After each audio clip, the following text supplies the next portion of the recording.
नमस्कार दोस्तों, स्वागत है आपका साइंस एंड टेक्नोलॉजी क्लासेस पर। आज की इस वीडियो में हम Rajasthan Ajmer board class 10th subject science के अध्याय 1 भोजन एवं मानव स्वास्थ्य के महत्वपूर्ण प्रश्नों का अध्ययन करेंगे। क्वेश्चन नंबर 1, नारू रोग का जनक किसे कहा जाता है? दोस्तों, नारू रोग का जनक कृमि को कहा जाता है। क्वेश्चन नंबर 2, स्वस्थ शरीर का सामान्य रक्तचाप कितना होता है? दोस्तों, स्वस्थ शरीर का सामान्य रक्तचाप 120/80 होता है।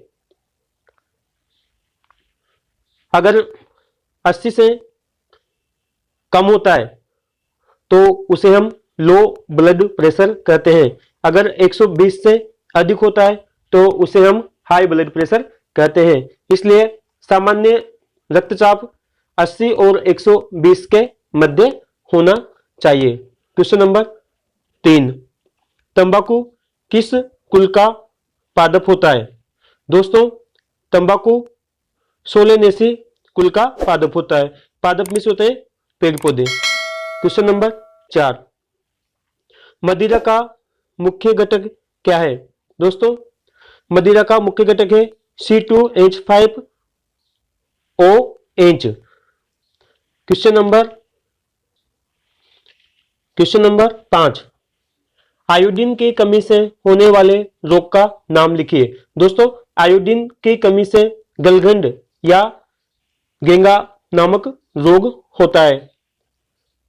अगला क्वेश्चन, अफीम के पादप का वैज्ञानिक नाम बताइए। दोस्तों, अफीम के पादप का वैज्ञानिक नाम पेपेवर सोमनीफेरम होता है। क्वेश्चन नंबर 7, वसीय यकृत रोग किस कारण से होता है? वसीय यकृत रोग मदिरा पान करने से होता है, यानी अधिक शराब पीने से होता है। क्वेश्चन नंबर 8, तंबाकू में कौन सा हानिकारक तत्व पाया जाता है?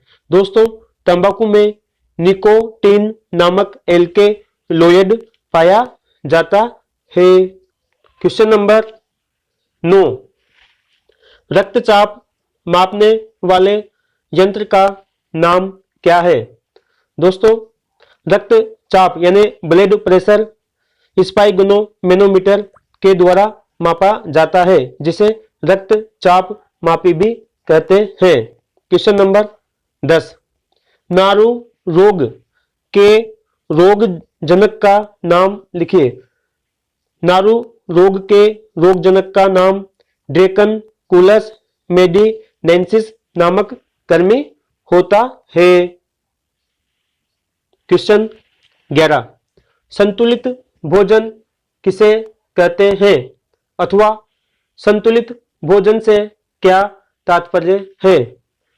संतुलित भोजन वह भोजन जिसमें सभी आवश्यक पोषक तत्व जैसे विटामिन, कार्बोहाइड्रेट, वसा, जल, प्रोटीन आदि उचित मात्रा में उपलब्ध हो, उसे संतुलित भोजन कहते हैं। यदि ये सब उचित मात्रा में उपलब्ध नहीं होते हैं तो उसे असंतुलित भोजन कहा जाता है। ठीक है दोस्तों। क्वेश्चन नंबर 12, कुपोषण क्या है? कुपोषण किसे कहते हैं? कुपोषण से क्या तात्पर्य है? कुपोषण जब पोषण में यानी खान पीन में या भोजन में लंबे समय तक किसी पोषक जैसे विटामिन, प्रोटीन, कार्बोहाइड्रेट, वसा, जल आदि की कमी हो तो उसे कुपोषण कहते हैं। कुपोषण किसे कहते हैं? जब भोजन में लंबे समय तक किसी पोषक की कमी हो तो उसे कुपोषण कहा जाता है। क्वेश्चन नंबर 13, प्रोटीन की कमी से होने वाले रोगों का मानव शरीर पर क्या प्रभाव पड़ता है? उदाहरण दीजिए। दोस्तों, प्रोटीन की कमी से क्वासी और कोर नामक रोग होता है, जिससे निम्न प्रभाव पड़ते हैं, जैसे बच्चे का पेट फूल जाना, भूख कम लगना, स्वभाव चिड़चिड़ा होना, त्वचा पीली, शुष्क, काली व धब्बेदार होकर फटने लग जाना, शरीर सूखकर छोटा हो जाना, आंखें कांतिहीन होकर अंदर की ओर धंस जाना आदि। क्वेश्चन नंबर 14, प्रोटीन की कमी से होने वाले रोग से बच्चों के शरीर पर क्या प्रभाव पड़ता है? उदाहरण दीजिए। दोस्तों, प्रोटीन की कमी से बच्चों को क्वासी-ओरकोर और मेरिस्मस नामक रोग होते हैं। मेरिस्मस रोग में क्या होता है? बच्चों में यह रोग प्रोटीन और ऊर्जा दोनों की कमी से होता है। बच्चों में मेरिस्मस नामक रोग प्रोटीन और ऊर्जा दोनों की कमी से होता है, जिससे शरीर सूखकर दुर्बल हो जाता है तथा आंखें कांतिहीन होकर अंदर की ओर धंस जाती है। क्वेश्चन नंबर 15, शुद्ध जल के गुण लिखिए। शुद्ध जल या पीने योग्य जल के गुण। दोस्तों, शुद्ध जल के गुण निम्न होते हैं। पहला देखते हैं, जल में कोई कण या वनस्पति के अंश उपस्थित नहीं होने चाहिए। उसमें कोई हानिकारक सूक्ष्म जीव यानी छोटे छोटे जीव नहीं होने चाहिए। जल का पीएच मान संतुलित होना चाहिए। दोस्तों, जल का पीएच मान कितना होता है? 7 होता है। ठीक है। जल में पर्याप्त मात्रा में ऑक्सीजन घुली हुई होनी चाहिए। अगला क्वेश्चन, दूषित जल से दूषित जल के दुष्प्रभाव लिखिए। दोस्तों, यदि हम दूषित जल पीते हैं तो कौन कौन से दुष्प्रभाव होते हैं? देखिए, दूषित जल में विषाणु, जीवाणु, प्रोटोजोआ, कृमि आदि रोग कारक यानी रोग उत्पन्न करने वाले कारक, सूक्ष्म जीव आदि होते हैं। ऐसे जल के सेवन से क्या होता है? ये शरीर में पहुंच जाते हैं और हम बीमार पड़ जाते हैं और हमें हैजा, पेचिस जैसी अनेक हानिकारक बीमारियां हो जाती हैं। अगला क्वेश्चन, दूषित जल से होने वाली बीमारियां कौन कौन सी होती हैं? दोस्तों, दूषित जल से वायरल संक्रमण होता है, जिससे हेपेटाइटिस, फ्लू, कॉलेरा, हैजा, कॉलेरा जिसे हैजा भी कहा जाता है, टाइफाइड, नारू यानी बाला और पीलिया जैसी भयंकर बीमारियां होती हैं। अगला क्वेश्चन, अफीम के दूध में कितने प्रकार के एल्केलॉइड पाए जाते हैं? दोस्तों, अफीम के दूध में 30 प्रकार के एल्केलॉइड पाए जाते हैं। नेक्स्ट क्वेश्चन, अफीम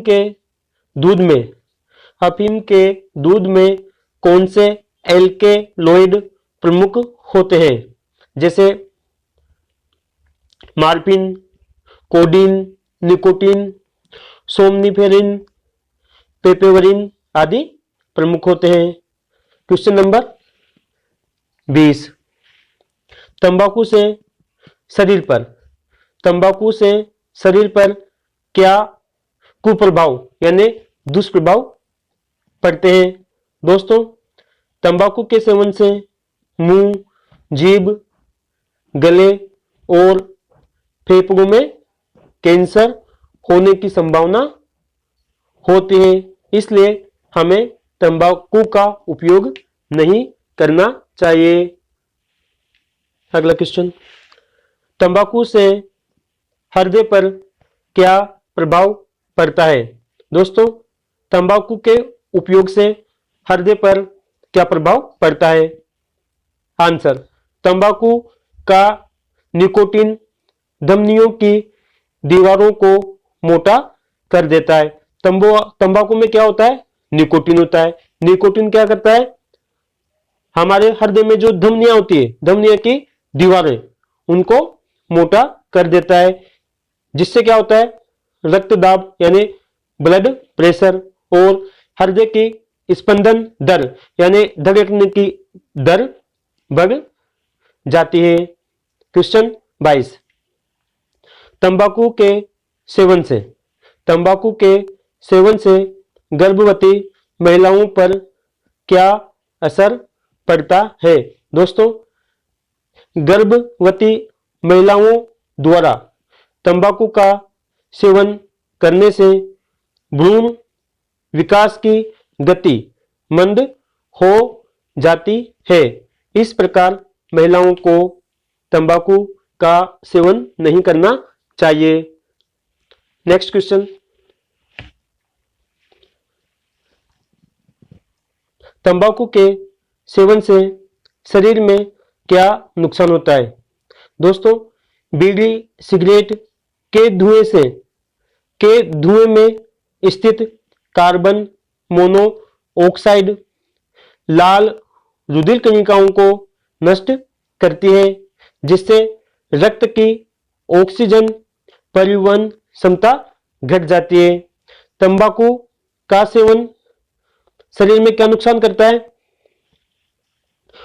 लाल रुधिर कणिकाएं जो होती है उनको नष्ट कर देता है, जिससे क्या होता है? रक्त की ऑक्सीजन सहने की जो क्षमता होती है वो नष्ट हो जाती है। क्वेश्चन नंबर 24, सब म्यूकस फाइब्रोसिस नामक रोग के लक्षण लिखिए। दोस्तों, सब म्यूकस फाइब्रोसिस नामक रोग के लक्षण निम्न हैं। इस रोग से जबड़े की मांसपेशियां कठोर हो जाती है, इसलिए जबड़ा ठीक से खुल नहीं पाता। अगला क्वेश्चन, सब म्यूकस फाइब्रोसिस रोग के कारण। दोस्तों, सब म्यूकस फाइब्रोसिस रोग गुटखा के उपयोग से होता है। क्वेश्चन नंबर 26, विटामिन ए की कमी से होने वाला रोग कौन सा है? दोस्तों, विटामिन ए की कमी से रतौंधी नामक रोग होता है।